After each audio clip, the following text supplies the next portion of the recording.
বিছানায় যে বসে আছে সে আমার অফিসের বস, যে কিনা আমাকে দুই চোখে সহ্য করতে পারে না। তাহলে ভাবছেন আমার সাথে বিয়ে কেন হলো তার? এ অনেক কাহিনী। তবে সহজ ভাষায় বলা যায় যে ম্যাডাম আমার সাথে ফেঁসে গেছে, সে ভালোই হয়েছে। কারণ উনার কারণে একটু হলেই চাকরি হারাতাম। তখনই মুখ তুলে তাকায় নিশাত। আমি তোমাকে স্বামীর অধিকার দিতে পারবো না, ভুলে যেও না আমি তোমার বস। বলেছিলাম না, এই মেয়ে আমাকে দুই চোখে দেখতে পারে না। মুচকি হেসে নিজের মনে মনে কথাগুলো বলল আহনাফ। জি অবশ্যই, আমার সেটা মনে আছে। আমিও আপনাকে বউ হিসেবে দেখি না ম্যাডাম। গুড। মনে রাখবে তোমার আমার বিয়ে শুধুমাত্র একটা অ্যাক্সিডেন্ট। বাবা যতদিন দেশে আছে এই নাটক চলবে, এরপর আমরা আলাদা। জি ম্যাডাম। যাও ঘুমিয়ে পড়ো। কোথায় যাব? অন্য কোথাও গিয়ে ঘুমাও, এই রুমে না। ঠিক আছে, আমি আঙ্কেলের রুমে যাই। এই না মানে কি? আসলে আমি আবার একা ঘুমাতে পারি না, আর আঙ্কেলও তো একা। আর অন্য রুম তো শুনলাম গোছানো নেই। সব মিলিয়ে আপনিও এই রুমে রাখবেন না, তাই আঙ্কেলের রুমেই যাই। কোথাও লাগবে না যাওয়া, রুমেই ঘুমাও নিচে। এই ঠান্ডায় আপনি তো আবার এসি দিয়ে রুমকে সাউথ পোল বানিয়ে রাখেন। নিশাত বিরক্ত হয়ে একটা কম্বল আর বালিশ ছুঁড়ে দেয় তার দিকে। আহনাফ হেসে ফুলরে বিছানা করে শুয়ে পড়ে। হঠাৎ চোখ পড়ে নিশাতের দিকে।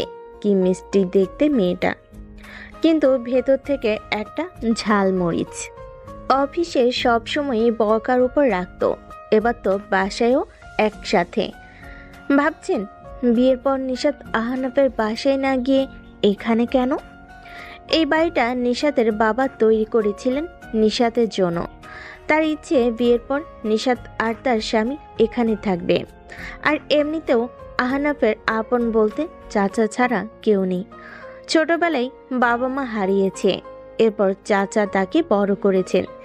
এসব ভাবতে ভাবতে কখন যে আহনাফ ঘুমিয়ে পড়ে নিজেও বুঝতে পারেনি। সকাল সকাল একটা মিষ্টি ডাকে আহনাফের ঘুম ভেঙে যায়। চোখ খুলতেই দেখে কালো শাড়ি পরে হাতে চা নিয়ে সামনে দাঁড়িয়ে আছে নিশাত। অসম্ভব সুন্দর লাগছে তাকে। কতক্ষণ অবাক হয়ে তাকিয়ে থাকে আহনাফ। উঠবেন না? উঠুন, আর ঘুমাতে হবে না, নিন চা। আহনাফ ভালোভাবে তাকিয়ে দেখে দরজার কাছে নিশাতের বাবা। আচ্ছা, তাহলে এই জন্য এই নাটক করছে? নিশাতের এই সুন্দর কথার ধরন দেখে নিশাতের বাবা হেসে সেখান থেকে চলে যায়। তিনি যেতেই আহনাফের সামনে থেকে চা নিয়ে বিছানায় বসে নিজের চায়ে চুমুক দেয়। নাস্তা বানানো আছে, খেয়ে অফিসে চলে আসবে, আমি যাচ্ছি। আজও অফিস? তো না, কিছু না। বলে নিশাত তৈরি হতে চলে যায়। আহনাফ উঠে ফ্রেশ হয়ে নাস্তার জন্য বেরিয়ে দেখে নিশাত চলে গেছে। নিশাত আজ ও অফিস গেল? আসলে আমি বলেছি আজ কিছু গুরুত্বপূর্ণ কাজ আছে। ছুটি তো পরেও নেওয়া যাবে, তাই না? নিশাতের বাবা মাথা নাড়ে। নাস্তা করে রেডি হয়ে আহনাফ অফিসের গেটে যেতে দারোয়ান তাকে থামায়। কি হলো? ম্যাডামের আদেশ, কেউ দেরি করলে 20 মিনিট গেটের বাইরে দাঁড়া করিয়ে রাখতে। আরে ম্যাডামকে বলো আমি এসেছি। এই আদেশ শুধু আপনার জন্যই, আমার কিছু করার নেই। বলে দারোয়ান ভেতরের দিকে চলে যায়। এই রোদের মধ্যে দাঁড়িয়ে থাকে আহনাফ। কি গরম পড়েছে। 30 মিনিট হতেই দারোয়ান গেট খুলে দেয়। আহনাফ দ্রুত ভেতরে গিয়ে নিজের ডেস্কে গিয়ে কাজ শুরু করে। রোদে থাকার ফলে ঘেমে অবস্থা নাজেহাল তার। হঠাৎ পাশ থেকে তার কলিগ হেনা বলে ওঠে, কি ব্যাপার আজ এত লেট আর ঘেমে কেন? ও কিছু না, আসলে বাইরে যা রোদ। ঠিক আছো? তখন নিশাত এসে, অফিসে গল্প করার জন্য আসোনি তোমরা, আর তুমি লেট করে এসেও এত গল্প কিসের? Sorry ma'am. কাজ শেষ করে আমার সাথে দেখা করুন মিস্টার আহনাফ। ঠিক আছে ম্যাম। নিশাত কেবিনে চলে যায়। আহনাফ যত দ্রুত পারে কাজ শেষ করে ছুটে যায় কেবিনে। কেবিনে গিয়ে দেখে নিশাত রাগে চোখে তাকিয়ে আছে। আহনাফ গিয়ে বসবে, কিন্তু তার আগেই, আমি বসতে বলিনি, দাঁড়িয়ে থাকো। জি ম্যাম। আহনাফ ফাইলগুলো নিশাতের দিকে বাড়িয়ে দেয়। নিশাত ফাইল দেখতে থাকে আর আহনাফ দাঁড়িয়ে তা দেখতে থাকে। সব ঠিক আছে। ধন্যবাদ। যাও, আমি আরো ফাইল পাঠাচ্ছি, শেষ করো। আরও? কোনো সমস্যা? না না। যাও। আহনাফ মাথা নিচু করে বেরিয়ে যায়। সে যেতেই নিশাত মুচকি হাসে। সারাদিন অফিসের কাজ শেষ করে ছুটির পর গেটের সামনে যেতে দেখে গাড়ি নিয়ে অপেক্ষা করছে নিশাত। এটা দেখে অবাক হয়ে যায় আহনাফ। গাড়ির দিকে এগিয়ে আসে সে। উঠে বসো। আমি চাই না আমরা দুজন আলাদাভাবে বাসায় যাই, আর বাবা সেটা নিয়ে কিছু ভাবুক। আচ্ছা। আহনাফ উঠে বসে গাড়িতে। বাসে এসে আহনাফ সোফায় হেলান দিয়ে বসে। নিশাত ফ্রেশ হয়ে এসে দেখে আহনাফ সোফায় ঘুমিয়ে আছে। সারাদিন যা চাপ গেছে তার উপর এটা দেখে কোথাও না কোথাও নিশাতের একটু খারাপ লাগে। এসিটা ছেড়ে দিয়ে একটা কাঁথা আহনাফের গায়ে দিয়ে রান্নাঘরে চলে যায় নিশাত। ঘুম থেকে উঠে দেখে রাত 8টা বাজে আর নিজের গায়ে কাঁথা দেখে একটু অবাক হয়ে যায় আহনাফ। উঠে ফ্রেশ হয়ে রান্নাঘরে গিয়ে দেখে নিশাত টেবিলের উপর মাথা ফেলে ঘুমিয়ে আছে, কিন্তু চুলার দিকে তাকিয়ে আহনাফ আটকে উঠে রান্না পুড়ে গেছে। আহনাফ দ্রুত ছুটে গিয়ে চুলা বন্ধ করে সব নামায়। নিশাতের বাবা বাইরে গেছেন, কিন্তু রান্না তো সব পুড়ে গেছে। খাবে কি তাহলে? নিশাতকে ডাকতেও ইচ্ছে করছে না। সারাদিন কাজের চাপ হয়তো বেশি গেছে তার উপর, তাই নিশাতকে না ডেকে নিজেই খাবার রান্না বসে। রান্নার হাত বেশ পাকা তার। পছন্দের কাজের মধ্যে রান্নাও আছে। রান্না বসিয়ে রুমে গিয়ে পুরো রুম গুছিয়ে নেয় সে। আহনাফ বেশ গোছানো ছেলে, আর অন্যদিকে নিশাত শুধু নিজের জন্যই যত্নশীল।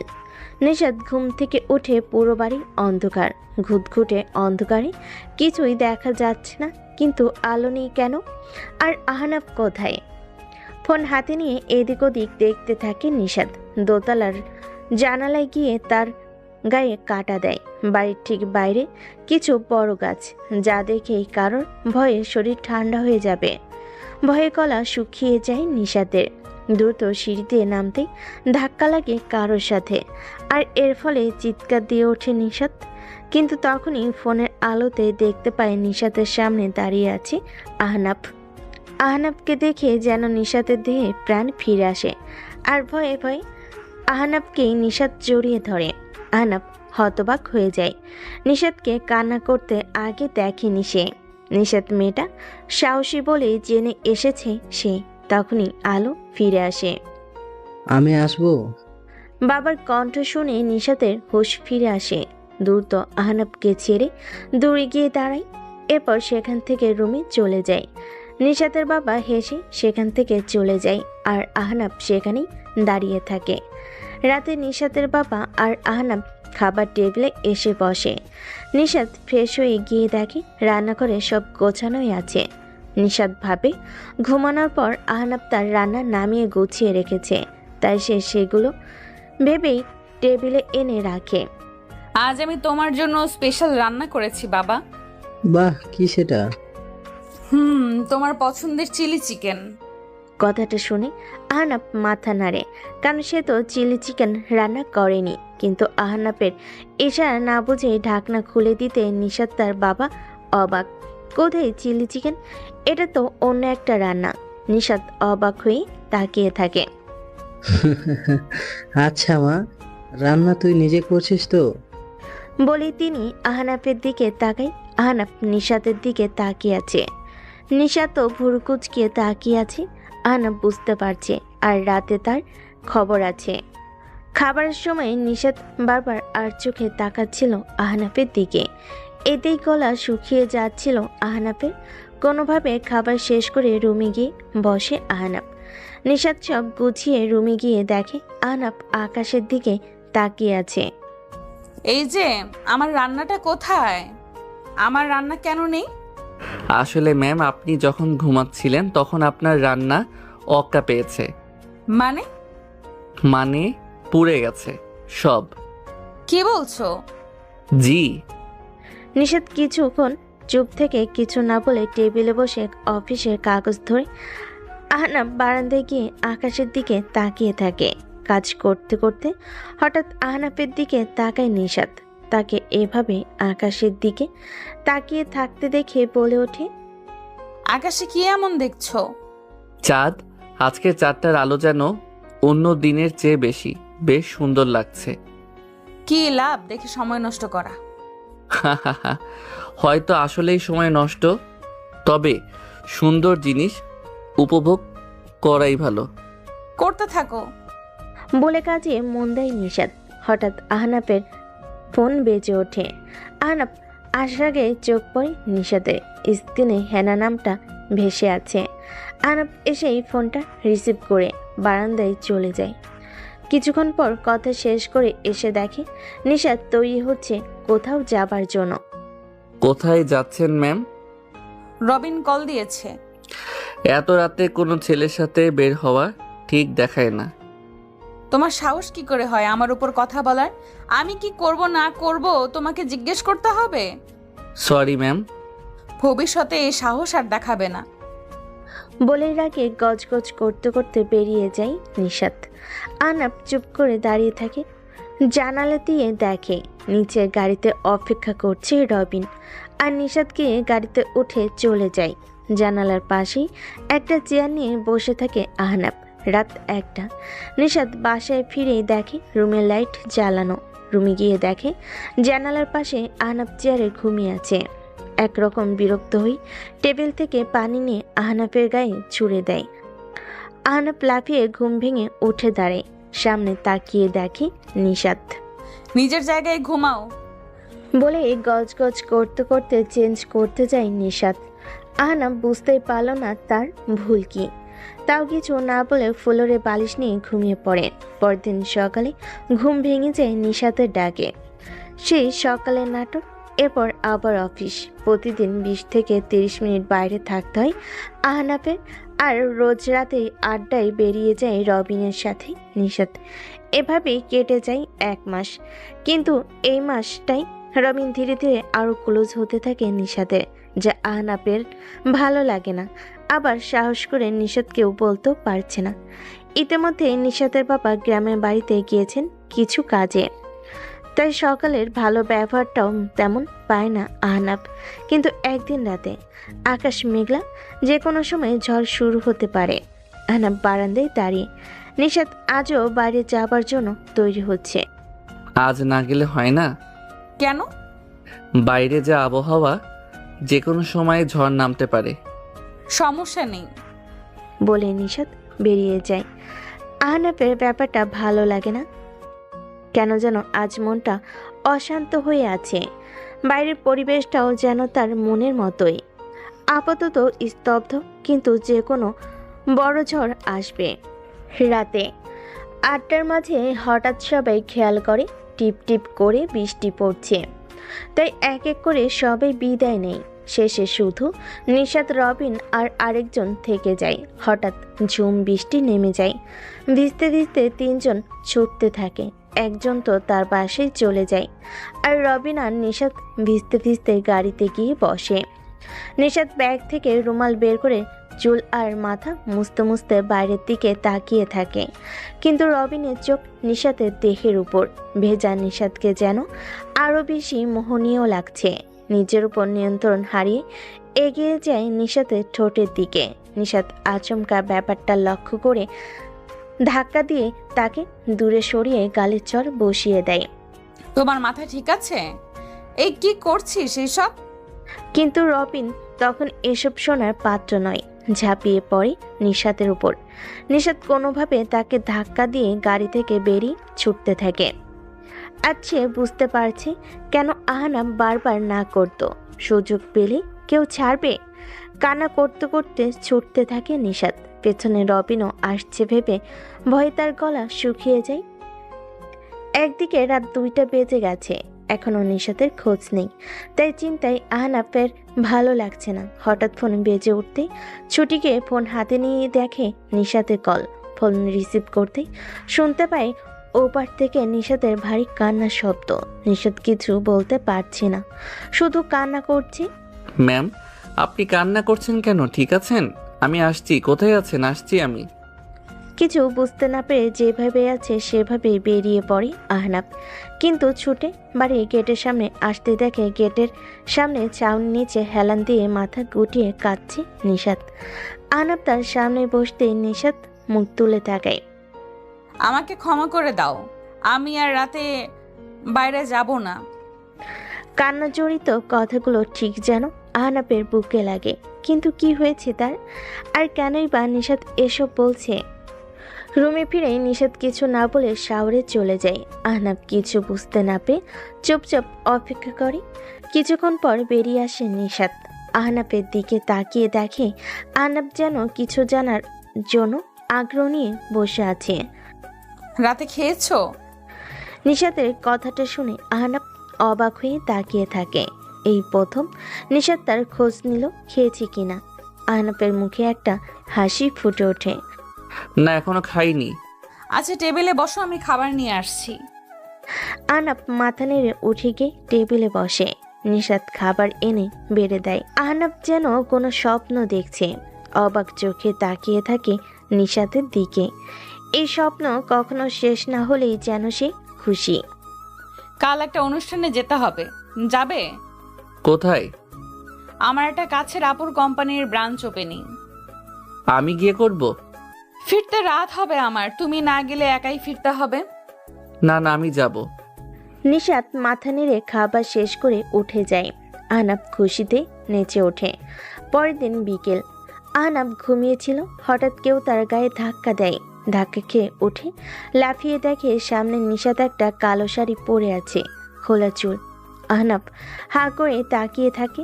মেয়েটা পরীর থেকে কম না। হা করে তাকিয়ে না থেকে উঠে ফ্রেশ হয়ে রেডি হয়ে নাও, এই স্যুটটা পরো। আহনাব তাকিয়ে দেখে একটা কালো স্যুট রাখা পাশে। আহনাব তুরত গিয়ে ফ্রেশ হয়ে তৈরি হয়ে নেয়। রেডি হয়ে এসে দেখে গাড়িতে নিশাত অপেক্ষা করছে, কিন্তু সে পাশের সিটে, এমনিতেই ড্রাইভার সিটে বসে। আহনাব কি দাঁড়ের সামনে। আজ গাড়ি তুমি চালাও। জি ম্যাম। আহনাব দ্রুত গাড়িতে উঠে বসে। বেশিক্ষণ লাগলো না পৌঁছাতে। সেখানে পৌঁছাতেই নিশাত সবার সাথে আলাপ করতে যায়, আর আহনাব খাবার স্টেশনে চলে যায়। খাদ্যপ্রিয় মানুষ সে। নিশাত কথা বলছিল সবার সাথে। তখনই আপু, আমাদের দেখলে না? নিশাত ঘুরে তাকিয়ে দেখে আনোয়ার আর মিম দাঁড়িয়ে আছে, পুরনো বন্ধু। আরে তোমরা এত দেরি কেন? আর বলবেন না, ওর তৈরি হতে এত সময় লাগলো। মোটেও না আপু। আচ্ছা হলো হলো। তামিম, মেহেদি, ফারিয়া সবাই ওদিকে আছে, চলো। বাহ, ওরা এলো আর আমাকে বললো না? মাত্র এলাম আমরা। এখানে সবাই আছে কিন্তু একজনই মিসিং। না, ওই তো এসে গেছে। কথাটা শুনে নিশাত তাকিয়ে দেখে গেট দিয়ে প্রবেশ করতেই সে। নিশাত ছুটে গিয়ে সামনে দাঁড়ায়। নিশাতকে দেখে হাসি মুখে তাকাই হায়া। কেমন আছো আপু? এই তো, তুমি? শুনলাম বিয়ে করেছ। তোমার উপর রাগ আমি, তুমি আসোনি। সরি রে, আসলে এখন তো সব একাই সামলাতে হয়, তাই আর কি। ঠিক আছে, চলো সবাই ওখানে। আমাকে এখন আবার একটু বের হতে হবে। কেন আপু? আজ কয় তারিখ? আজ তো তারিখটা মনে করতে নিশাতের মুখটা মলিন হয়ে যায়। হায়ার দিকে তাকিয়ে দেখে তার মুখেও একটা মলিন হাসি। আপু চলো, আমিও যাব। না, তুমি থাকো। না আপু, চলো। তখনই পাশে এগিয়ে আসে আহনাব, কিন্তু নিশাত তাকে থামিয়ে দেয়। তুমি থাকো, আমরা একটু পরেই ফিরে আসবো। ঠিক আছে ম্যাম।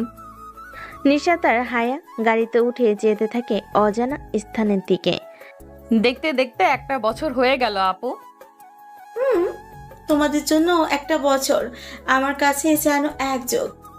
কিন্তু আমি এখনো জানি না কেন হলো এমনটা। সব ঠিক ছিল আর এক মুহূর্তে সব শেষ। আমরা ওর হাসির ভেতরে লুকিয়ে থাকা কষ্ট বুঝতে পারিনি। জানো, এখন খুব ঘৃণা হয় নিজের উপর। প্রথমে পরিবার, এরপর কাছের মানুষ, বন্ধু বান্ধব, এরপর আমিও। কেউ বুঝতে পারেনি ও ধীরে ধীরে আমাদের থেকে দূরে যাচ্ছে। বুঝতে পারিনি ওর হাসিটা মিথ্যে ছিল। নিশাদ তাকিয়ে দেখে হায়ার চোখে পানি, গাল বেয়ে বুক অব্দি নেমেছে। নিশাদ চুপ করে থাকে। আমাকে এত ভালোবাসা দিয়ে রেখেছিল যে আমি সেটার জন্য বুঝতেই পারিনি ওর ভিতরে কি চলছে। আর সে রাতে যখন ওই কলটা আসলো, সবটা শেষ। বলতেই গাড়ি থামায় নিশাদ। হায়া মাথার কাপড় দিয়ে গাড়ি থেকে নামে। রাস্তার পাশে কাঁচা রাস্তা ধরে একটু এগিয়ে যেতেই একটা বড় গাছ, আর তার নিচেই একটা কবর। আজও আকাশে ঝড়ো ভাব, বিদ্যুৎ চমকাচ্ছে বারবার। নিশাদ দূর থেকে তাকিয়ে দেখে কবরটা জিয়ারত শেষ করে ডুকরে কেঁদে ওঠে হায়া। নিশাদ চেয়েও পারছে না থামাতে। কিছুক্ষণ পর হায়া উঠে দাঁড়ায়, ঘুরে হাতটা ধরে। নিশাদ গাড়ির দরজা খুলে আর হায়া এসে গাড়িতে বসে। নিশাদ গাড়ি চালু দিতেই একটা বাজ পড়ে, আর সেই আলোতেই কবরে কাব্য নামটা স্পষ্ট দেখা যাচ্ছে। নিশাদ আর হায়া গাড়ি নিয়ে ফিরে আসে ভ্যানুতে। হায়া মুখ মুছে স্বাভাবিক হয়ে প্রবেশ করে। আড্ডায় বসে সবাই। তা নিশাত, তোমার স্বামী আসেনি? নিশাদ কিছুক্ষণ ভেবে উত্তর দেয়, খাবার নিয়ে পড়ে আছে। এটা শুনি সবাই হেসে দেয়। তামিম আনোয়ারার স্বামী হিসেবে কেমন? মোটামুটি।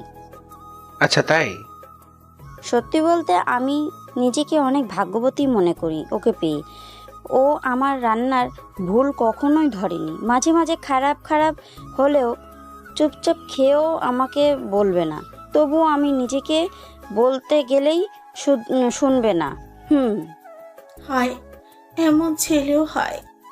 নিশাদ হায়ার দিকে তাকায়। নিশাদের মনে আছে একবার হায়া আর সে মিটিংয়ে গিয়েছিল, আর সেখানে হায়া যখন বক্তব্য দিচ্ছিল তখন কাব্য একটা চেয়ারে বসে গালে হাত দিয়ে হাসি মুখে মুগ্ধ হয়ে তাকিয়েছিল হায়ার দিকে।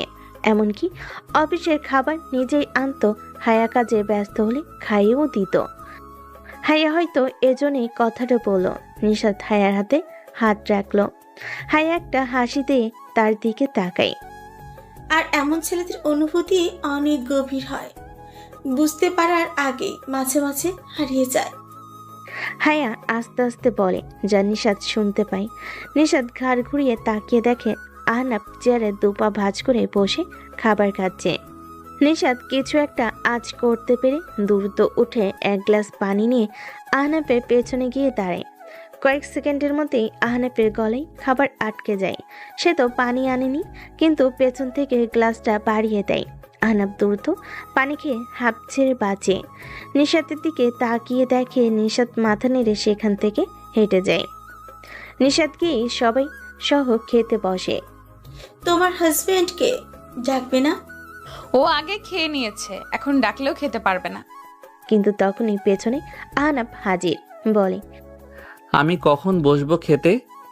কথাটা শুনে সবাই হাঁ করে তাকিয়ে থাকে। বিশেষ করে নিশাত বড় বড় চোখ করে তাকিয়ে থাকে। আপনি আরো খাবেন? হ্যাঁ, তখন নাস্তা করলাম। আরে নিশাত, সমস্যা কি? বসো ভাই। 1 মিনিট।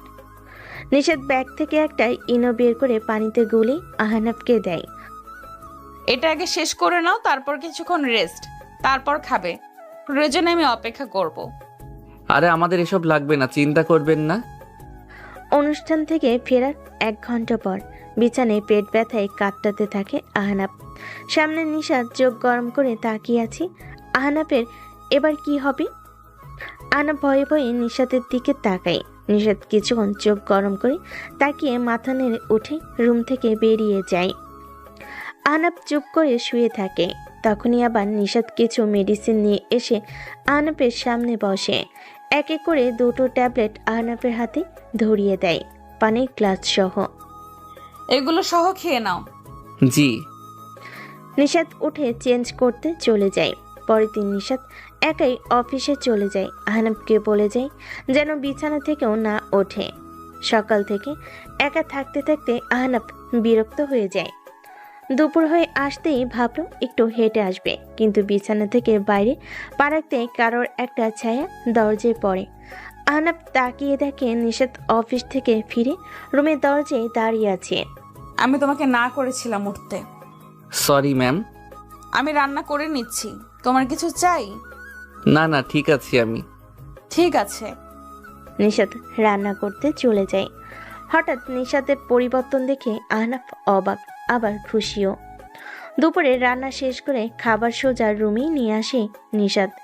বেশ ভালো খাবার, ঝাল ছাড়া। খাবার শেষ করে নিশাত অফিসের কাজে বসে। তখনই আহনাফ উঠে দাঁড়ায় তার সামনে। কিছু বলবে? আসলে সব বন্ধুরা আজ দেখা করার কথা। আমি যাই। পেটের ব্যথা? এখন নেই তো। আচ্ছা, কিন্তু 9টার আগে ফিরবে। মাত্র 9টা? ঠিক আছে ম্যাম। বলে আহনাফ তৈরি হয়ে নেয় বের হতে। দাঁড়াও। নিশাতের ডাকে দরজায় থমকে যায় আহনাফ। নিশাত উঠে ব্যাগ থেকে একটা ঘড়ির বক্স বের করে ঘড়িটা আহনাফের হাতে পরিয়ে দেয়। আহনাফ অবাক, কারণ এটা সেই ঘড়ি যা সে গত রাতে অনলাইনে দেখেছে আর তার খুব পছন্দ হয়েছিল, কিন্তু দাম বেশি, তাই আর ভাবিনি এই ব্যাপারে। এত দামি ঘড়ি আর নিশাত জানলো কিভাবে? ঠিক 9টার আগে ফিরবে বলে নিশাত নিজের জায়গায় গিয়ে বসে। ঠিক আছে, আসি আমি। রাত 8:45। আহনাফ এখনো বাসায় আসেনি। খাবার টেবিলে খাবার সাজিয়ে বসে আছে নিশাত। এখনো আহনাফের খোঁজ নেই। নিশাত উঠে বাদবাকি কিছু কাজ সেরে নেয়। রাত 9:27। এখনো আহনাফ আসেনি। রাত 10:37। টেবিলে ঘুমিয়ে পড়েছিল নিশাত। উঠে দেখে আহনাফ এখনো আসেনি। এবার চিন্তা বাঁধে মনে, কিন্তু তখনই ফোন বাজে তার। দ্রুত ফোন হাতে নিয়ে দেখে আহনাফের কল। কানে নিতে শুনতে পায়। হ্যালো, কে? আহনাফের বস বলছেন? আসলে ম্যাম, ওর পরিবারের তো কেউ নেই। ওর বাসায় ফেরার সময় রাস্তায় অ্যাক্সিডেন্ট করেছে। আমরা ওকে সিটি হসপিটালে নিয়ে এসেছি। আপনার কাছে ওর আপন কারো নাম্বার থাকলে জানিয়ে দিন। বলেই কল কেটে যায়। স্তব্ধ হয়ে যায় নিশাত। সময় নষ্ট না করে দ্রুত গাড়িতে উঠে রওনা দেয়। খুব খারাপ লাগছে তার। হঠাৎ আয়নার দিকে তাকাতে অবাক হয়ে যায়। তার চোখ ভেজা। আহনাফের জন্য, কিন্তু কেন? এসব ভাবতে ভাবতেই নিশাত হসপিটালে পৌঁছায়। দ্রুত ভেতরে গিয়ে খোঁজ নেয়। কেবিনের সামনে এসে দেখে আহনাফের বন্ধুরা দাঁড়িয়ে আছে। তাকে দেখে সবাই একটু এগিয়ে আসে। ম্যাম, আপনি ওর বস না? ওর কি পরিবারে কেউ আসেনি? মানে ওর চাচা আর আপন কেউ? নিশাত রেগে আছে প্রচুর। রেগে বলল, আমাকে এত পরে কেন কল দিলে? সবার আগে কেন না? ম্যাম, ওর ফোনে আমাদের নাম্বার বাদে শুধু 2টো নাম্বার ছিল। ওর চাচা আর বস, মানে আপনার। মানে এই ব্যাপারে অফিসের বস কি করবে তাই আমরা ও ঠিক আছে।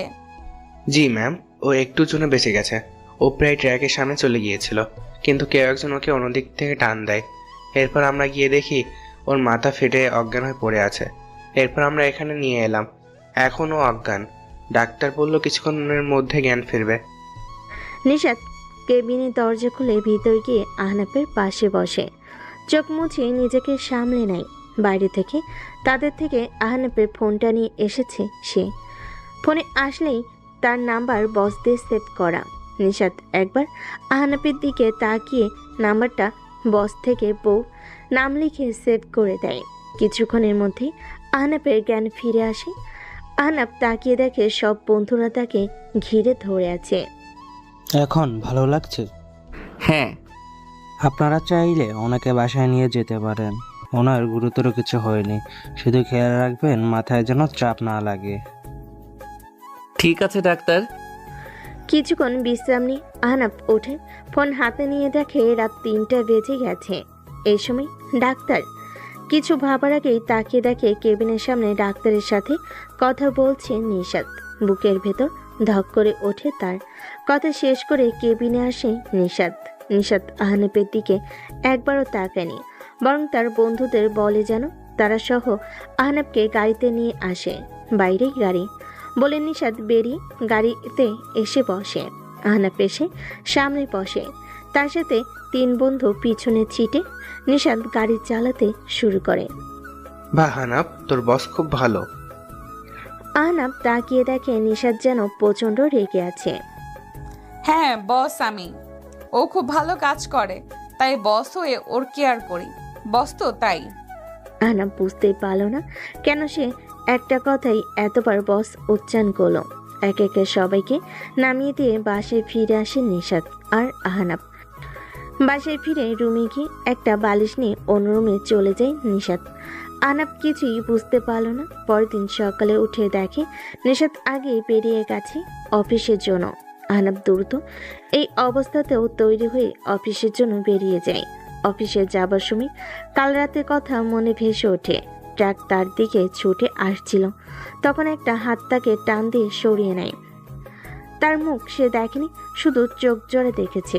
মুখটা কালো কাপড় দিয়ে ঢাকা, আর কানে এসেছিল অনেকটা পাখির পাখা ঝাপটানোর শব্দ। কে ছিল সে? অফিসে পৌঁছে দেখে সবাই কেমন চুপ হয়ে আছে, আর নিশাতের কেবিন থেকে একরকম ঝগড়ার শব্দ আসছে। আহনাব গিয়ে দেখে রবিন এসেছে। সেই রাত নিয়ে কথা কাটাকাটি করছে নিশাতের সাথে। নিশাত তাকে বারবার বেরিয়ে যেতে বলছে, কিন্তু রবিন মাঝে মাঝে এমন কথা বলছে যে সে হুমকি দিচ্ছে। আহনাব ভেতরে যেতেই রবিন তার দিকে এগিয়ে এসে কলার ধরে ধাক্কা দিয়ে কেবিনের বাইরে ফেলে দেয়। সামান্য কর্মচারী হয়ে আমাদের কথা শোনানোর সাহস কি করে হয়? বলে রবিন দরজা লাগিয়ে দেয়। আহনাব উঠে চেয়ারে বসে মাথা নিচু করে। কয়েক সেকেন্ডের মধ্যেই গেট খুলে রবিনকে ধাক্কা দিয়ে বের করে দেয় নিশাত। রবিন উঠে রেখে নিশাতের দিকে যেতেই কেউ তাকে পেছন থেকে টেনে ধরে। রবিন পেছনে তাকায়। আহনাব তার ঘাট টেনে ধরে আছে। রবিন কিছু বলতে যাবে, তার আগেই এক ঘাসকা টানে সোজা ফ্লোরে ফেলে দেয় আহনাব তাকে। নিশাত অবাক হয়ে তাকিয়ে দেখে আহনাবের মুখ গম্ভীর হয়ে আছে, চোখ কেমন একটা স্তব্ধ হয়েছে, রাগের ভাব স্পষ্ট। তোর এত বড় সাহস! কথা শেষ করার আগেই এক সেকেন্ডের মধ্যে আহনাব ঝুঁকে বসে একদম রবিনের চোখের খুব কাছে। এরপর থেকে ওর কাছে যাবার চেষ্টা করলেও আমার থেকে খারাপ কেউ হবে না। বের হ। রবিনের বুকে ভয় জমে যায়। কোনোভাবে উঠে সে একবার নিশাতের দিকে তাকিয়ে বেরিয়ে যায়। নিশাত আহনাবের দিকে যেতে আহনাব ঘুরে তাকায়। সরি ম্যাম, আমার এটা করা উচিত হয়নি। নিশাত কিছুক্ষণ চুপ করে এরপর মুচকি হেসে সেখান থেকে চলে যায়। আহনাব আর বাকিরা অবাক। আহনাব নিজের চেয়ারে বসতে সবই এগিয়ে আসে। তোমার রাগী রূপ এমন, তা তো জানা ছিল না। আমিও জানি না কি হলো হঠাৎ। তখন কেবিন থেকে নিশাত ডাক দেয়। আহনাব দ্রুত কেবিনে গিয়ে দেখে নিশাত তার জন্য অপেক্ষা করছে। আহনাব গিয়ে সামনে দাঁড়ায়। আমরা দুপুরেই বাসায় ফিরবো, কাজের চাপ নেই, এখানে বসে থাকো। কিছু কাজ এগিয়ে রাখি। চুপচাপ করে বসো। ধমক খেয়ে চুপ করে বসে থাকে আহনাব। দুপুরে নিশাত কাজ শেষ করে সব গোছাচ্ছিল। আহনাব বের হতে দেখে সবাই কি নিয়ে যেন আলোচনা করছে। আহনাব এগিয়ে যেতেই হ্যানা উঠে দাঁড়ায়। কাল তোমার প্ল্যান কি? কিসের প্ল্যান? ওমা, জানো না? কাল তো ম্যামের জন্মদিন। কাল? হ্যাঁ, জানো না? তখনই নিশাত বেরিয়ে আসে। তোমার হলো? চলো। আহনা আপনার সাথে যাবে। হ্যাঁ। ওকে কি কোনো বিশেষ কাজে নিচ্ছেন ম্যাম? না মানে ওকে দেখতে মনে হচ্ছে অসুস্থ। সেটা আমি দেখবো, তোমরা না। এসো তুমি। আহনাব মাথা নেড়ে নিশাতের পিছনে হাঁটতে থাকে। গাড়িতে। সরি, আমি না জেনেই রবিন স্যারকে। তুমি অফিসে বসের সম্মান বাঁচাতেই তো এমন করলে, তাই না? হ্যাঁ। আচ্ছা, হ্যাঁ ঠিক আছে, বসো। ওকে। বুঝতে পারলাম না ম্যাম। আহনাফ। নিশাতের মুখে নিজের নামটা শুনে পুরো শরীরে কেমন যেন একটা প্রবাহ বয়ে গেল। জি জি ম্যাম। আমার নাম কি? নিশাত ম্যাম। নিশাত ম্যাম। বলতে বলতেই বাসায় ফিরে আসে নিশাত আহনাব। বাসায় ফিরে দুপুরে খাবারের পর আহনাব চুপচাপ বারান্দায় গিয়ে বসে আছে। হঠাৎ রুমে তাকিয়ে দেখে নিশাত ঘুমিয়ে আছে, ক্লান্ত তাই হয়তো। হঠাৎ একটা জিনিস মাথায় এলো, কাল তো ম্যামের জন্মদিন, কিছু উপহার আনা লাগবে। নিশাতকে বলে সে বের হতে দেবে না, তাই আহনাব চুপি চুপি বেরিয়ে যায়। দারোয়ানকে বলে যায় ম্যামকে বলতে সে বন্ধুর বাসায় যাচ্ছে। রিক্সা করে শপিং মলে গিয়ে শাড়ির দোকানে গিয়ে এক একে কিছু শাড়ি দেখতে থাকে। 2টা শাড়ি পছন্দ হয়, কিন্তু দুটোর টাকা তো সে আনেনি। কোনটা নিবে ভাবতে থাকে। এদিকে ঘুম থেকে উঠে আহনাবকে না পেয়ে নিশাত একটু চিন্তায় পড়ে। তখনই টেবিলে একটা নোট পেয়ে হাতে নিয়ে দেখে সেটি আহনাব লিখে গেছে বন্ধুর বাসায় যাচ্ছে। নিশাত একটু রেগে যায়, তাও কি করবে আর। ফ্রেশ হয়ে কফি নিয়ে বারান্দায় বসে। এদিকে সব কেনাকাটা করে বন্ধুদের কিছু জিনিস ব্যবস্থা করতে বলে বাসায় ফিরে আসে আহনাব। 7টা বেজে গেছে। বাসায় ফিরে রুমে গিয়ে দেখে নিশাত টিভি দেখছে। সরি না বলে যাওয়ার জন্য। বসকে বাসার ব্যাপারে না বললেও হয়, ঠিক আছে? টেবিলে পিঠে আছে, বসো, নিয়ে আসছি। নিশাত উঠে গিয়ে পিঠে আর কফি নিয়ে আসে। মুভি দেখবে? আচ্ছা ম্যাম। এরপর দুজন একটা মুভি দেখতে থাকে, কিন্তু আহনাবের মাথায় চলছে রাত 12টার প্ল্যান। 10টা 40 একটা কল আসে নিশাতের। নিশাত উঠে কথা বলতে বলতে বারান্দায় চলে যায়। কিছুক্ষণ পর ফিরে আসে। কে কল দিয়েছে? বন্ধুরা রাত 12টার পর আমার জন্মদিন, তাই যেতে বলল। কিছু অ্যারেঞ্জ করেছে হয়তো। যেতেই হবে। কেন, তোমার কিছু প্ল্যান আছে নাকি বসের জন্মদিনে? আছে। বস তো অফিসে দিতে পারবে বলে নিশাত হাঁটা ধরে। যদি স্বামী হিসেবে না যেতে বলি? নিশাতের ভেতর ধক করে ওঠে। আলতোভাবে তাকাই আহনাফের দিকে। বলে দেখো। ম্যাম? ম্যাম না মানে নিশাত, আজ আমারও কিছু প্ল্যান আছে, থেকে যান। নিশাতের বুক থেকে যেন একটা পাথর সরে যায়। ফোনটা তুলে কাউকে কল দেয়। হ্যালো, সরি আমি আসতে পারবো না, আমার স্বামী আজ আমাকে সারপ্রাইজ দেবে। আহনাফ চোখ বড় বড় করে তাকায়। কল কেটে নিশাত আহনাফের দিকে একবার তাকায়। এবার দেখি কি প্ল্যান তোমার তোমার বস বউয়ের জন্য। আহনাফের মুখে হাসি ফুটে ওঠে। কি প্ল্যান করেছে আহনাফ নিশাতের জন্মদিনের জন্য? রাত 11টা 30 বাজতে চলো। নিশাত বসে আছে একভাবে আহনাফের সামনে। আহনাফ বারবার ঘড়ির দিকে তাকাচ্ছে। 11টা 45 বেজে যায়। আহনাফ উঠে দাঁড়ায়, হেঁটে বাইরে কোথাও চলে যায়। নিশাত বুঝতে পারছে না কোথায় গেল আহনাফ। কিছুক্ষণ পর আহনাফ হাতে একটা বক্স নিয়ে ফিরে আসে। এসে নিশাতের সামনে দাঁড়ায়। এতে কি? খুলে দেখুন। নিশাত বক্সটা খুলতে দেখে নীল আর মেরুনের মধ্যে একটা সুন্দর শাড়ি। নিশাত মুগ্ধ হয়ে তাকিয়ে থাকে শাড়ির দিকে। 12টার আগেই দিলে যে? না এটা সারপ্রাইজ না, এটা পরে আসুন, জলদি যান, সময় হয়ে এলো। কিসের সময়? আহা যান না। নিশাত মাথা নেড়ে চেঞ্জ করতে চলে যায়। 11টা 57। নিশাত শাড়ি পরে বের হয়। নিশাতকে এই শাড়িতে দেখে আহনাফ মুগ্ধ হয়ে তাকিয়ে থাকে। এই যে দেখা হলো। So sorry ma'am. এবার সারপ্রাইজটা। আসুন আসুন। নিশাতকে নিয়ে দ্রুত ছাদে চলে যায় আহনাফ। পুরো ছাদ অন্ধকার। ছাদ অন্ধকার কেন? কিছুই দেখা যাচ্ছে না। নিশাতের কথা শুনে একটু হাসি আহনাফ। তাদের বাড়িটার আশেপাশে কোনো বাড়ি নেই, তাই আলাদাও আলো নেই। 12টা বাজতেই একটা জোয়ালো শব্দ হয়, আর এক একে বাড়ির চারপাশ থেকে আতশবাজি আকাশে গিয়ে ফাটতে শুরু করে। একের পর এক পুরো আকাশ আলোকিত হয়ে যায়। নিশাত মুগ্ধ হয়ে আকাশের দিকে তাকিয়ে থাকে। এভাবে 5 মিনিট আতশবাজি ফাটার পর পুরো ছাদ আলোকিত হয়ে যায়। সুন্দরভাবে সাজানো ছাদ। নিশাত অবাক হয়ে সেদিকে তাকাতে থাকে। এইসব কখন, কিভাবে? তুমি তো আসলে যখন আপনি ঘুমিয়েছিলেন তখন এতে আমাকে কিছু মানুষ সাহায্য করেছে। বলতে নিশাতের বাবা নিশাতের এক ফ্রেন্ড কেক নিয়ে ভেতরে আসে। বাবা মিলি। হ্যাঁ মা, আমি দুপুরে ফিরে দেখি তুই ঘুমাচ্ছিস। এরপর আহনাফ আমাকে বাকিটা বলল। সরি ম্যাম, না বলে।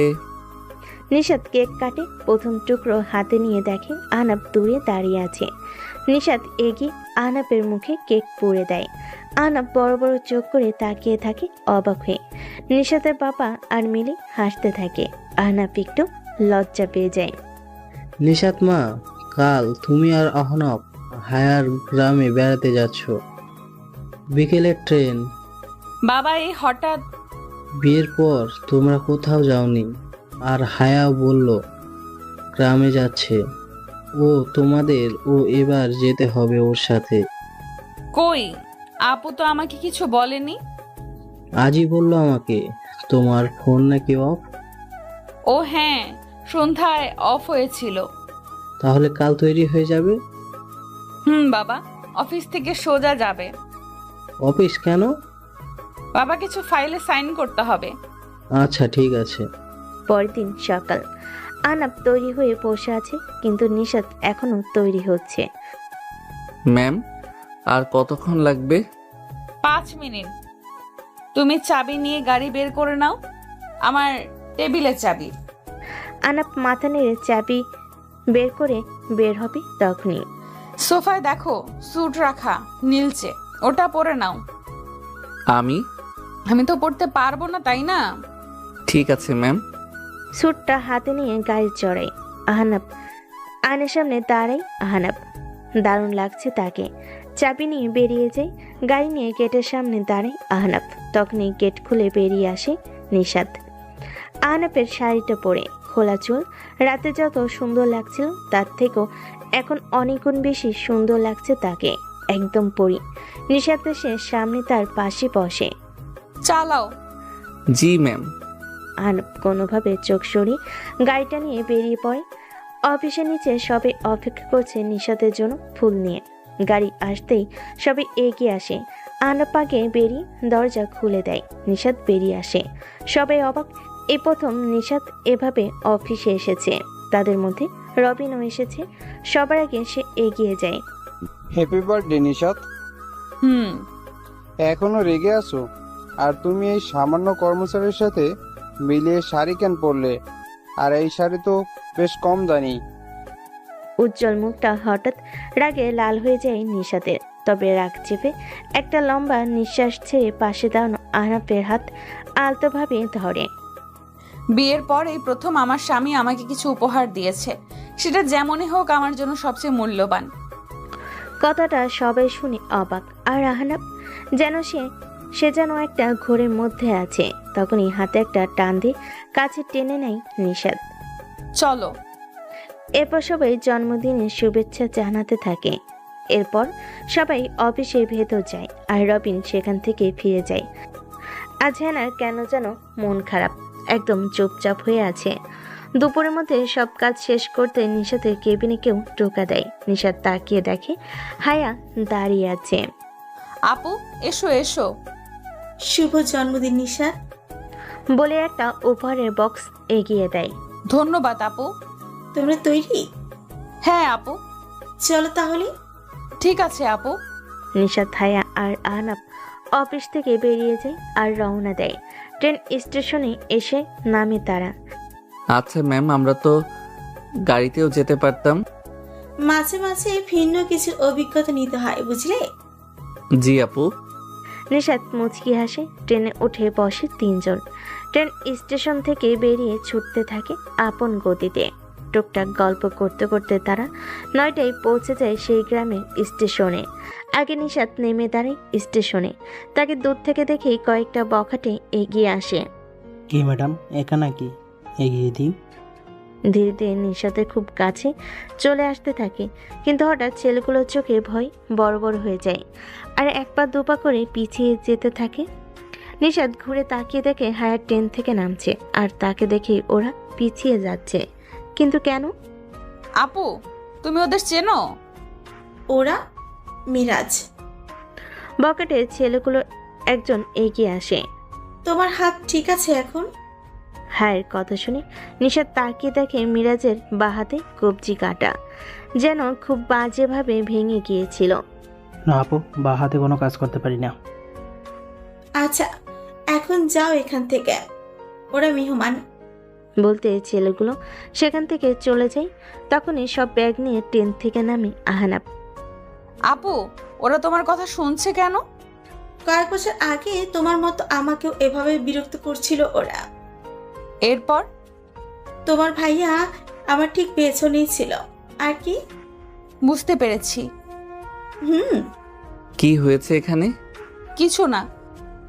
স্টেশন থেকে বেরিয়ে আসতেই দেখে হায়ের জন্য গ্রামের কয়েকজন গাড়ি নিয়ে অপেক্ষা করছে।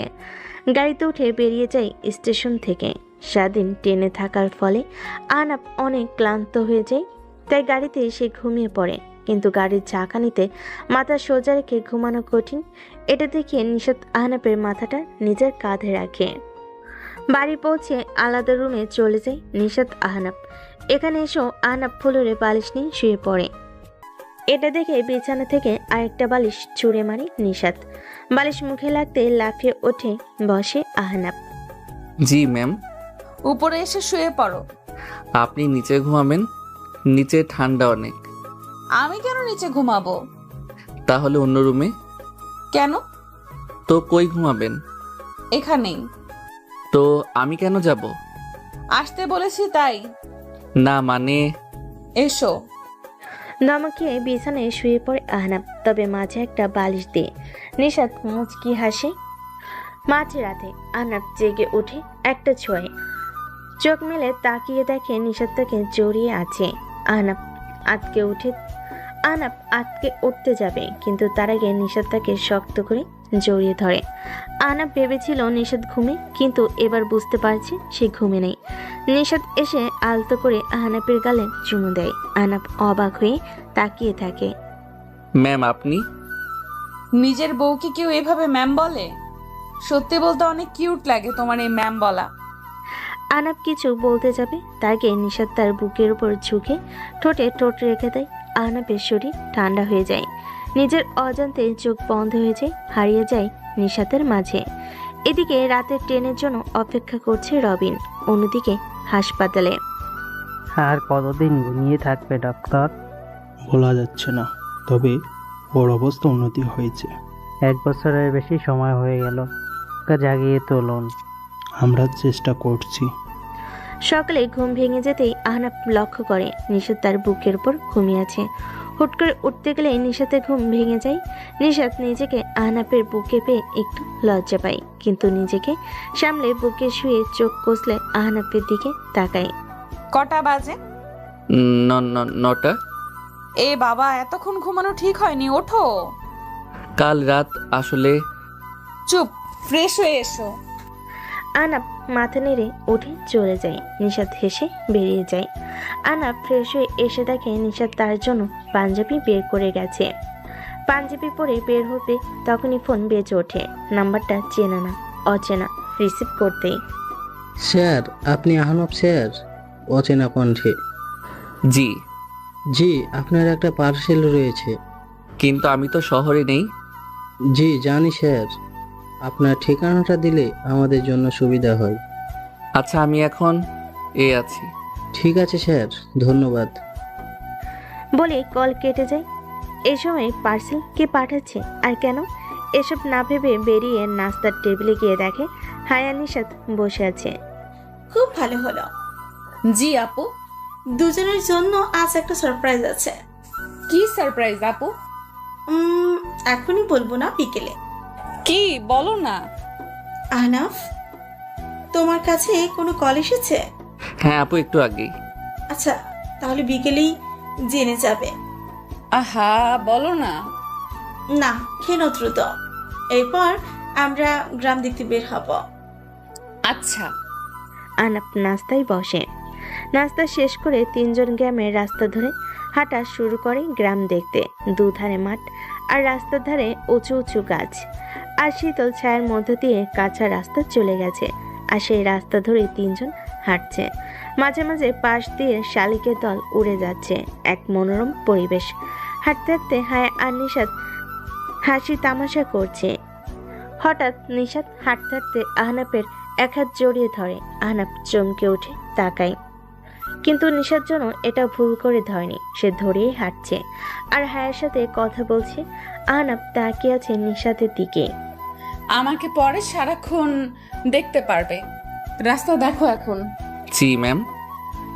কথাটা শুনে চোখ পাকিয়ে তাকায় নিশাত। এতে ভয়ে গলা শুকিয়ে যায় আহনাবের। আহনাবের চোখে মুখে ভয় দেখে নিশাত হেসে দেয়। আহনাব একটু মুচকি হাসে। দুপুর হয়ে আসতেই তারা বাড়ির দিকে হাঁটা শুরু করে। হঠাৎ দূর থেকে একটা বুড়ো লোক ছুটে আসে, এসে হায়ার সামনে দাঁড়ায়। হায়া মা, তুমি এসেছো, আমাকে বলনি কেন? কাকা, আমি রাতে এসেছে। আমি তো বিকেলে আপনার বাড়ি যেতাম। সে তো যেতেই হবে। আজ তো তোমার মিলির গায়ে হলুদ, কাল বিয়ে। কি বলেন? আমাদের মিলি বিয়ে?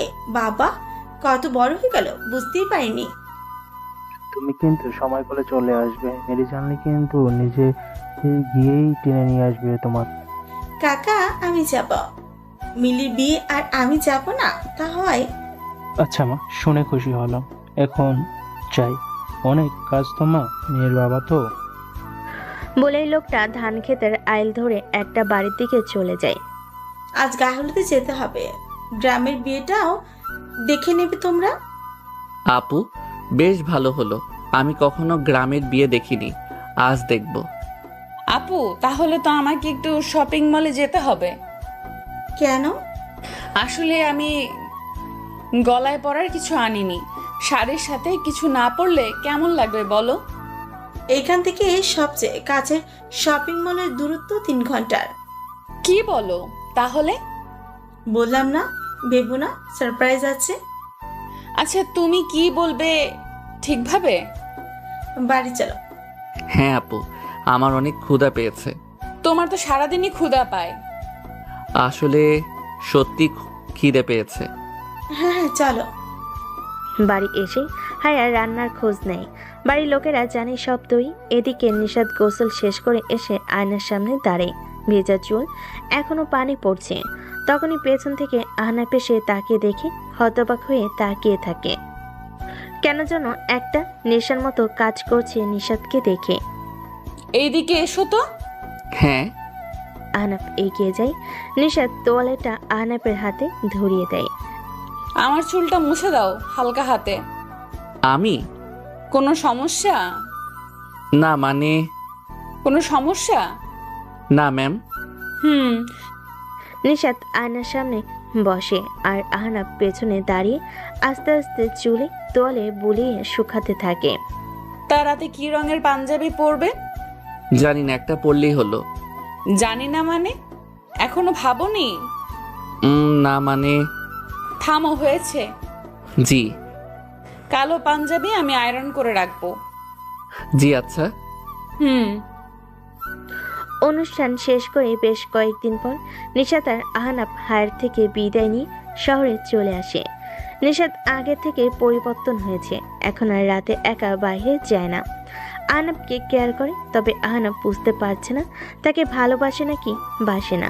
সকালে নাস্তা করে দুজন অফিসে গেল। আহনাফ তার কলিগ হেনার সাথে কথা বলছিল, এমন সময় পিয়ন আসলো। স্যার, আপনাকে ম্যাডাম ডাকছে। গিয়ে বলে আসছি। ম্যাডাম আসবো? আসেন। ম্যাডাম, দরজা লক করলেন কেন? আমি কি কিছু করেছি? বসেন। আপনি অফিসে গল্প করতে আসেন? না মানে ম্যাডাম, এই কথা বলছেন কেন? আমি যে প্রশ্ন করেছি তার উত্তর পাইনি। না মানে ম্যাডাম, একটু কথা বলছিলাম। না মানে জি। আর কিছু বলতে পারলাম না। ম্যাডাম আমার কলার ধরে তার মুখের সামনে নিয়ে আসলো। তারপর যা হলো তার জন্য আমি প্রস্তুত ছিলাম না। ম্যাডাম আমার ঠোঁটের সাথে তার ঠোঁট লাগিয়ে দিল। পাক্কা 5 মিনিট পর ছেড়ে দিয়ে দুজন হাঁপাচ্ছি। আর আমি ভাবছি, এই মেয়ে আমার সাথে এটা কি করলো? আমার ভাবনার মাঝে হঠাৎ ম্যাডাম বলল, কই, আমার সাথে তো বলেন না। তুই এরপর থেকে যদি ওই মেয়ের সাথে কথা বলিস তাহলে তোর একদিন কি আমার একদিন। আমি কোনো কথা বললাম না। তারপর ম্যাডাম আবারও বলল, এখন আমার সামনে বসে থাক। আমি বলে দিচ্ছি কাল থেকে আপনার সিট আমার পাশে করে দিতে। আমি তো অবাক, এই মেয়ে বলে কি? আমি স্বপ্ন দেখছি না তো? আমার ভাবনার মাঝে আবারও বলল, এত অবাকের কিছু নাই। আর হ্যাঁ, কথা বলার জন্য আমি আছি। Okay madam. ম্যাডাম কাজ করছে আর আমি তাকে দেখছি। আজ অনেক সুন্দর লাগছে ম্যাডামকে। আমি এক ধ্যানে তাকিয়ে আছি। এর ভিতর লাঞ্চের সময় হয়ে গেছে, তাই ম্যাডাম আমাকে ডাকলো। আমাকে দেখার জন্য সারা রাত পড়ে আছে। আসো, লাঞ্চ করে আসি। আপনি একটু আগে যে জিনিস খাওয়াইলেন তাতে আর খিদে থাকে? কিছু বললে? না, আমি কিছু বলিনি। আচ্ছা তাহলে চলো। আমি আর ম্যাডাম অফিসের পাশে একটা রেস্টুরেন্টে আসলাম। খাবার অর্ডার দিল। খাবার খেয়ে অফিসে চলে আসলাম। আজকে এভাবেই দিনটা কেটে গেল। অফিস শেষ করে দুজনে বাসায় ফিরলাম। আমি ফ্রেশ হয়ে বসে মোবাইলে ফেসবুকে ঢুকলাম। হঠাৎ ম্যাডাম রুমে এসে বলল, তোমার মোবাইলটা দাও তো। কেন? আমি দিতে বলেছি। আমি ম্যাডামকে ফোনটা দিলাম। ম্যাডাম ফোন নিয়ে বলল, তোমার ফেসবুক ইনস্টাগ্রাম পাসওয়ার্ডটা দাও তো। কেন? আমি পাসওয়ার্ড দিব কেন? তোরা তো মেয়েদের সাথে কি, আমি তোর বউ, তুই একমাত্র আমার। অন্য কারোর সাথে কথা বললে তোর একদিন আমার যা লাগে। দে পাসওয়ার্ড দে। এইভাবে কেউ মারে? ভালোভাবে বললেই দিয়ে দিতাম। গুন্ডি কোথাকার। কিছু বললে? না, এই নেন। তারপর আমার ফেসবুক ডিটেকটিভ করে নতুন একটা অ্যাকাউন্ট করে দিল। আমি তার হাতের থাপ্পড় খেয়ে আবুলের মতো বসে আছি আর ভাবছি এই মেয়ে আসলে চাইটা কি। হঠাৎ ম্যাডাম রুমে এসে বলল, চলো খাবে। না, আমার খিদে নেই। আমি বলছি খাবে মানে খাবে। সব আমার কথা মতো হবে নাকি? হ্যাঁ, সব আমার কথা মতো হবে। এই কথা বলে ম্যাডাম আমার কলার ধরে ঠোঁটে ঠোঁট মিলিয়ে দিল। কিছুক্ষণ পর ছেড়ে দিয়ে দিল। আমি তার দিকে তাকাতেই দেখলাম লজ্জাই হয়ে গেছে সব। সেই করে আবার সেই লজ্জা পায়। তারপর বলল, আমি তোর বউ, তুই আমার কথা শুনবি না কার কথা শুনবি? আচ্ছা ম্যাডাম। আমি তো ম্যাডামই। নেক্সট টাইম যদি ম্যাডাম বলো তাহলে খবর আছে। তাহলে কি বলবো? আমি তোর বউ, তাই নিশাত বলে ডাকবি। আচ্ছা। চলো খেতে চলো। আমার খিদে নেই। আহালে আমার বাবুটা রাগ করেছে। রাগ করো না, আমি তোমার 5টা না 10টা না একটা মাত্র বউ। আমার উপর রাগ করো না। রাতে আদর দিমনে। চলো এখন খাবে। তারপর ম্যাডাম আর আমি ডিনার শেষ করে রুমে আসলাম। আমি নিচে ফ্লোরে বিছানা করছিলাম, তখন বউ আসলো। তুমি এটা কি করছো? ঘুমাবো, বেড ঠিক করছি। না, তুমি এখানে ঘুমাবে না। তাহলে? উপরে আমার সাথে ঘুমাবে। কিন্তু কোনো চিন্তা নয়। তারপর আমি আর কোনো কথা না বলে খাটের এক কর্নারে গিয়ে অন্যদিকে তাকিয়ে শুয়ে আছি। এরপর নিশাত আমার পেছন থেকে জড়িয়ে ধরলো। এসব কি হচ্ছে? তুমি এভাবে জড়িয়ে ধরছো কেন? আমার না কোলবালিশ জড়ায় ধরে ঘুমানোর অভ্যাস। তাহলে তুমি ও পাশে কোলবালিশ আছে, সেটাকে জড়িয়ে ধরে ঘুমাই। এখানে কোনো কোলবালিশ নেই। মানে? আমার কোলবালিশ কোথায় গেল? ওটা আমি ফেলে দিয়েছি। ফেলে দিছো মানে? কিন্তু কেন? কারণ এই ছোট খাটে 3 জনে ঘুমাতে পারবো না। 3 জন কোথায়? এখানে তো মাত্র 2 জন, আমি আর তুমি। ওই যে কোলবালিশকে নিয়েই তো 3 জন। আমি তো ওই কোলবালিশটা ছাড়া ঘুমাতে পারি না। তাহলে এখন আমি কি জড়িয়ে ধরে ঘুমাবো? কেন তুমি আমাকে আর আমি তোমাকে 2জনকে জড়িয়ে ধরে ঘুমাবো? না, আমি তোমাকে কিছুতেই জড়িয়ে ধরে ঘুমাবো না। তুমি না ঘুমালে না ঘুমাবে, কিন্তু আমি তো তোমাকে জড়িয়ে ধরেই ঘুমাবো। এই কথা বলে আবার আমাকে জড়িয়ে ধরে শুয়ে পড়ল।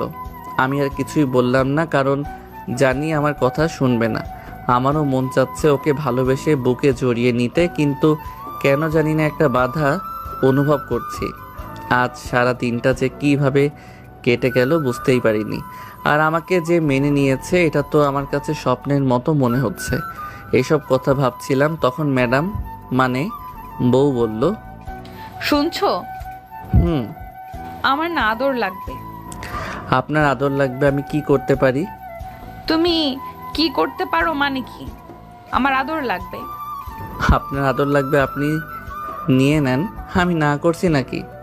হায় আল্লাহ, আমার কি ফাটা কপাল, এমন আনরোমান্টিক একটা স্বামী দিলা। আমি আনরোমান্টিক? তো কি? রোমান্টিকতা দেখতে চান, সামলাতে পারবেন তো? তুমি দিয়ে দেখো না। শোনো না। বলেন। আমার তোমার মতো একটা ছেলে বাবু লাগবে।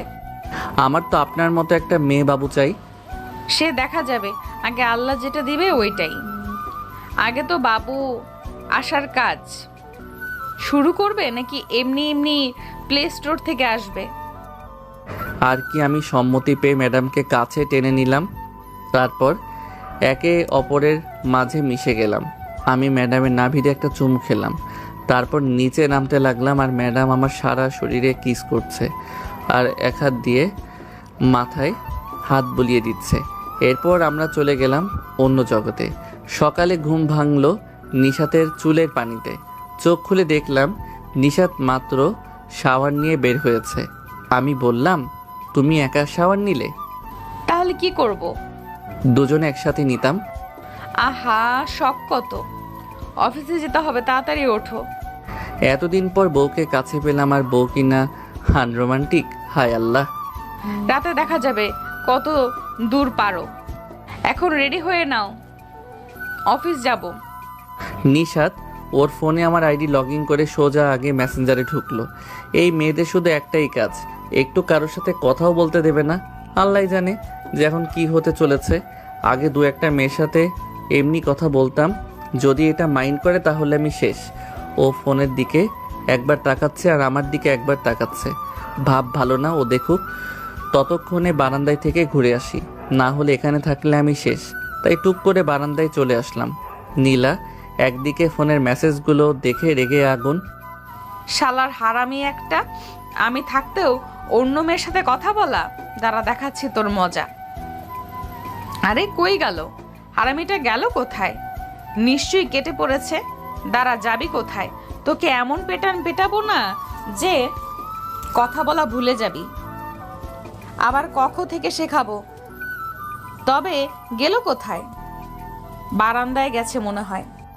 এই যে এখানে বসলাম, আজকে আয়, তোকে কুচি কুচি করে কেটে আলুর সাথে ভাজি করে রুটি দিয়ে খাবো।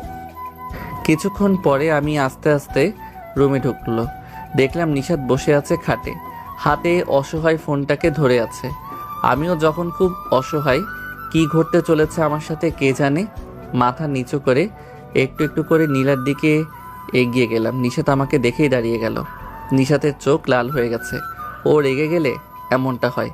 আমার ফোনটা খাটে ছুঁড়ে ফেলে দিল, তারপর আমার সামনে আসলো আর ঠাস ঠাস। দেখেন তো আপনারা, গালটা কোনো দিকে বাঁকা হয়ে গেল নাকি?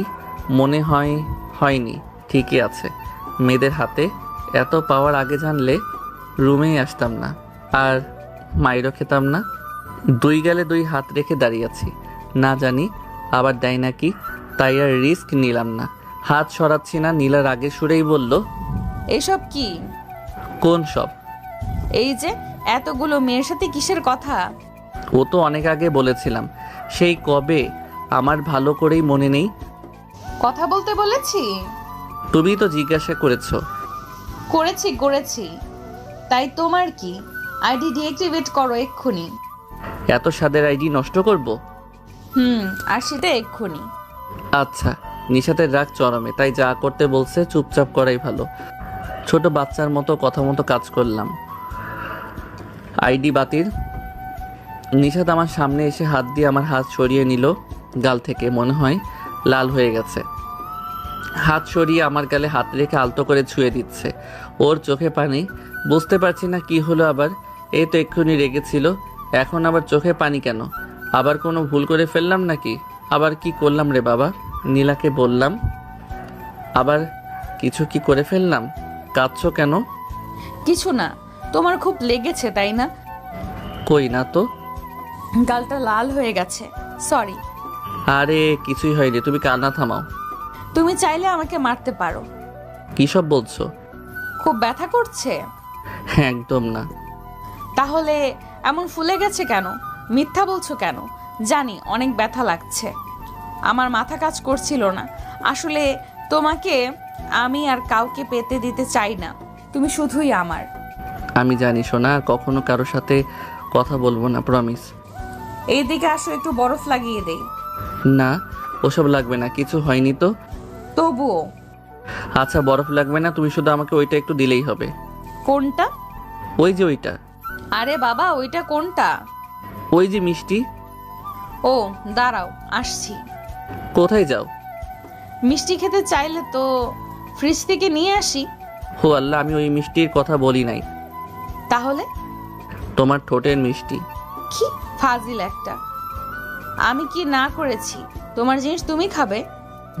আচ্ছা তাহলে কাছে আসো। আমি পারবো না, তুমি আসো। আচ্ছা। এইভাবে কেউ কিস করে? একটু হলেই তো মরে যেতাম। এই কথা বলে না আমার বাবুর আম্মু, তোমাকে ছাড়া আমি কিভাবে থাকবো? এখনো হয় নাই, তুমি কত দূর পারো জানা আছে। আচ্ছা চলো দেখাই আমি কি পারি।